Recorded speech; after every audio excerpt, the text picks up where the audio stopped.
हमारा social media है उस पर वो चीख के कह रही है कि पूरा ईसाई समुदाय के लोग दोगले होते हैं, बहिष्कृत समाज के ये लोग हैं, इनकी पहचान ये आदिवासी नहीं है, वो आदिवासियत तय करने वाली कौन होती है। जेएलके नेता जो नेत्री है निशा भगत ने, उनके ऊपर प्रवीण कश्यप ने केस किए हुए हैं। क्या पूरा मामला है, उनसे सीधे जुड़ते हैं, बातचीत करते हैं। उनके ऊपर आप केस किए हुए हैं, क्या कुछ मामला है? आप सभी दर्शकों को खतियानी जोहार रहेगा। और हमारा जो झारखंड काफ़ी सौहार्द धार्मिक उन्माद फैलाने के लिए जो आरएसएस, बीजेपी और आरएसएस के जो सहयोगी संगठन है जनजातीय सुरक्षा मंच और जेएलके की नेत्री निशा कुमारी भगत के द्वारा जो वैवनस्यता और धार्मिक उन्माद फैलाने की जो कुचक्र रचा गया था, जो प्रयास किया गया था, जो कोशिश की गई थी, उसको all India Christian writing front और यहाँ की झारखंड की शांति और अमन पसंद जनता ने उनके हर प्रयासों को विफल करेगी। और ये हमारा भारत राज्यों का एक संघ है, जहाँ हमारा राष्ट्रीयता जो भारतीयता है उसकी पहचान हमें संविधान देती है। और ये हमारा जो भारत देश है ये लिखित संविधान से चलता है। और हमारा अधिकारों की सुरक्षा के लिए संविधान में अनुच्छेदों की बात कही गई है। और उन अनुच्छेदों को जो भी अनुपालन नहीं कर रहा, चाहे उल्लंघन कर रहा है, तो भारतीय न्याय संहिता में धारा के अनुरूप सजा का प्रावधान दिया गया है। लेकिन जैसे हमने कहा कि ये धर्मनिरपेक्ष देश है, धर्मनिरपेक्ष राज्य है, यहाँ विभिन्न धर्मों के विभिन्न समुदायों को मानने वाले, विभिन्न धर्मों में आस्था रखने वाले लोग यहाँ पर वर्षों से रहते आए हैं और उनकी अपनी धार्मिक ग्रंथ है जिन पे उनकी अपनी आस्था और विश्वास है। लेकिन इधर विगत जो दिनों में 26 तारीख और 30 तारीख में एक सोशल मीडिया में एक खबर वायरल होती है जिसमें जेएलके की नेत्री और जनजातीय सुरक्षा मंच की सदस्य निशा कुमारी भगत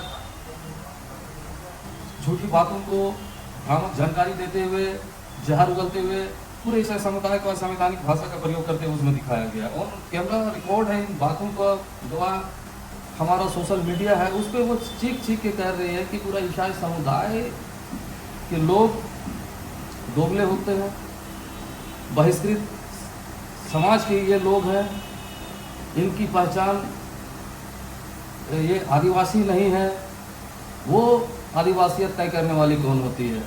और जो हमारा धर्म है उसमें जो भी विधि विधान होता है उसके बारे में वो नहीं जानते हुए उसमें कह रहे हैं कि शराब परोसे जाती है। और यहाँ भी ये नहीं रुकती है, वो बढ़ चढ़ के बोलती है कि पूरे ग्रोटो को, पूरे चर्च को इनका प्राथमिकता है कि उसको तोड़ेगी और उस पर बुलडोजर चलाएगी। इनसे पूरा हमारा ईसाई समुदाय पूरा आक्रोशित है। और all India Christian writing front सारे लोगों के हक अधिकार के लिए, न्याय के लिए, संविधान प्रदत्त अधिकारों की रक्षा के लिए खड़ी है। और हम लोगों ने विगत दिनों में अभी थाना में सना दर्ज करा दिया गया है और पुलिस लालपुर थाना में। और संबंधित पदाधिकारी सोशल मीडिया में जो खबर वायरल हो रही है उसको खंगाल रही है। और निश्चित हमें अपने न्याय प्रणाली पे, कानून पे भरोसा है कि हमारे समाज को जो ऐसे जहर उगलने वाले लोग हैं, जिनके मनों में इस प्रकार की धार्मिक उन्माद फैलाने की चाहत है अपनी निजी और राजनीतिक लाभ के लिए, जल्द ये लोग सलाखों के पीछे होंगे और कानून ऐसे लोगों को अपने गिरफ्त में लेगी। इस तरह से आप निशा भगत के ऊपर बता रहे हैं कि आप शब्द बोले, आप कब सुने और किस जगह में, क्या आप उनके विषय में आप कब उनका बयान सुने? आप सोशल मीडिया में खबर वायरल है, मैं तो कह रहा हूँ कि सोशल मीडिया में आप खंगारेंगे वहाँ पर निकलेगी। हमारे पास भी उन सब चीज़ों को हमने रखा है, उन सब चीज़ों की कब कब किस चैनल में किस किस भाषाओं को, किस अमर्यादित भाषाओं को उन्होंने हमारे समाज के लिए कहा है। तो आप क्या चाहते हैं? हम लोग बस चाहते हैं कि हमारा झारखंड और भारत देश धर्मनिरपेक्ष राज्य भी है, धर्मनिरपेक्ष देश भी है। यहाँ भी सबको धार्मिक स्वतंत्रता है। 6 मौलिक अधिकारों में एक समानता का अधिकार होता है, एक स्वतंत्रता का अधिकार है, एक धार्मिक स्वतंत्रता का अधिकार है, शिक्षा और संस्कृति का अधिकार है, संवैधानिक उपचारों का अधिकार है। इन सब चीज़ों में हमारा जो धार्मिक स्वतंत्रता अधिकार है, चाहे हिंदू हो, चाहे मुसलमान हो, चाहे सिख हो, चाहे ईसाई है, उनकी धार्मिक स्वतंत्रता है। वो अपना धर्मों के बारे में लोगों को बतला सकते हैं, उनका धर्म प्रचार प्रसार कर सकते हैं, उनको अपने आस्था के अनुसार उसको अपनी जीवन शैली में उतार सकते हैं। इस तरह से सुनने को मिलता है, आदिवासी के प्रति क्या संदेश जाता है, क्या वो लगता है, क्या कहेंगे? सचमुच ये आदिवासियत के लिए इस प्रकार का बयान आना सचमुच चिंता का विषय है, क्योंकि हमारा जो भी हमारा ये आदिवासी समाज आदिवासियत पे भरोसा करता है, और आदिवासी की आदिवासियत उसकी नस्लीय पहचान होती है। जैसे अगर दलितों का हिंदू धर्म के अंतर्गत में ये लोगों का वर्णीय पहचान है, और हमारा तो नस्लीय पहचान है। इसीलिए इसमें 700 से ज़्यादा जातियों के लोग इस पे हैं। सबकी अपनी अपनी आस्था है, सब अपने अपने तरीके से अपनी अपनी रिचुअल है। अगर आप इधर चले जाइएगा, मिजोरम में चले जाइए, चाहे मणिपुर में चले जाइए, नागालैंड में चले जाइए, इधर आदिवासी बहुत क्षेत्र है, लेकिन वो लोग ईसाई धर्म को मानते हैं। वैसे आप चले जाइए जम्मू कश्मीर, चाहे लेह लद्दाख, उधर चले जाइए, वहाँ के आदिवासी लोग मुस्लिम धर्म को मानते हैं।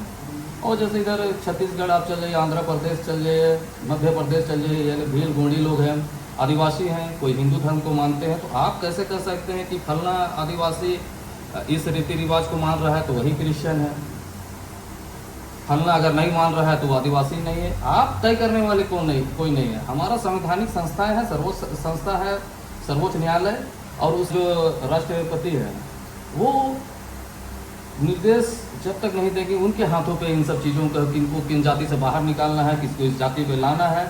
इसलिए हम तमाम ऐसे लोगों से जो जहर उगलने का काम कर रहे हैं उससे हम कहना चाहते हैं कि अपनी आदिवासियत को कायम रखें, इन सब बातों को आप कोर्ट पे छोड़ दीजिए। इस तरह से आपको क्या लगता है, जो आदिवासी से एक दूसरे का टकराव देखने में मिल रहा है, इस तरह से एकता नहीं बन रही है, तो एकता के बिना आप लोग आदिवासी आगे कैसे बढ़ सकते हैं, क्या बोलेंगे? आज एकता नहीं रहने की वजह से ही हमारे समाज में विविधता पैदा हो गई है।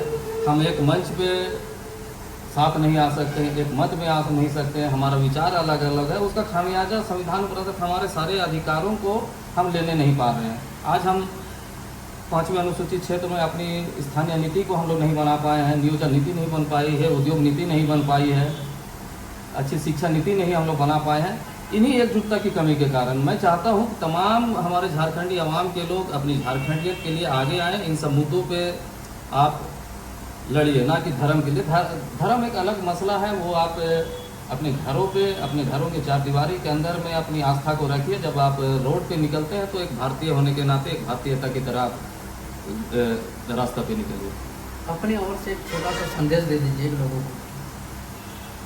मैं यहाँ की जनता, जो आवाम पसंद और शांति प्रिय जो जनता है, जो हमेशा से हमें हिंदू मुस्लिम सिख ईसाई अनेक पंथों को मानने वाले लोग हैं, हम लोग हमेशा से यहाँ पर शांति और अमन से रहते आए हैं। लेकिन कुछ एक लोग अपनी निजी लाभ के लिए, राजनीतिक फायदा के लिए इस प्रकार का बयान दे देते हैं, जिसे आपसी जातीयता चाहे धार्मिक उन्माद फैलता है। मैं सबों को गुजारिश करूंगा कि ऐसे लोगों को नज़रअंदाज करें और ऐसे ताकतों के खिलाफ खड़ा हो, ताकि लोगों का जो भी कुचक्र है और जो भी प्रयास है उन लोगों को हम लोग सफल ना होने देंगे।